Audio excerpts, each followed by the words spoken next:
سلام، امیدوارم حالتون خوب باشه. امروز میخوام آموزش اکستنشن مو رو بهتون بگم. 15 ساله دارم این کار رو انجام میدم.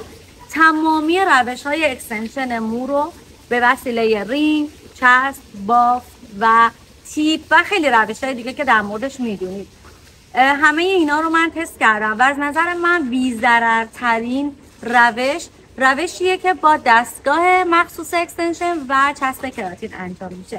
با من همراه باشید که تجربه 15 سالم رو در اختیارتون بذارم و یه آموزش جذاب اکستنشن مو رو داشته باشید که به راحتی بتونید بر خودتون و دوست و فامیل و آشناهاتون انجام بدید. مرحله اول موهای کلاینتم رو تقسیم بندی میکنم و اون قسمتی که میخوام روش اکستنشنمون نصب کنم رو اون لایه رو آماده میکنم.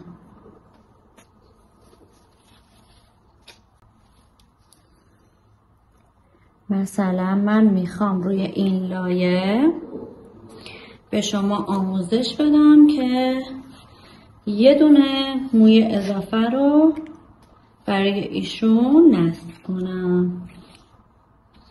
این مویی که شما میبینید موی از سر چیده شده هست، همجوری که میبینید سرچسب شده و موی 100% طبیعی مثل موهای خودشون، دقیقا هم رنگ و هم جنس، حتی حالت کرلی و فرش.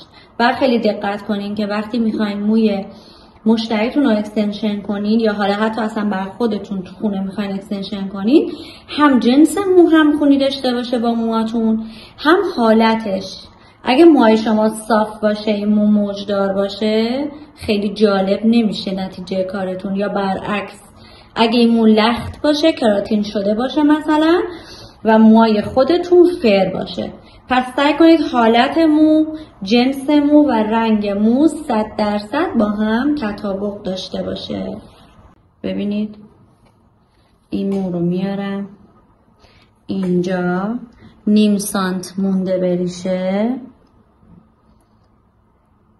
با دستگاه که گذاشتم، حالا این دستگاه گرم شده، روشن بوده، گرم شده، چسب بالا رو یه مقدار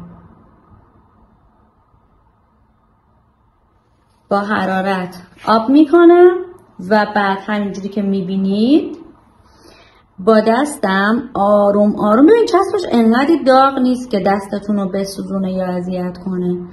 تا دیدین چسب نرم شد، سریع بذارید روی مو و با دستتون بهش حالت بدید و فیکسش کنید. موی اضافه و موی خودشون رو با چسب یکی کنید.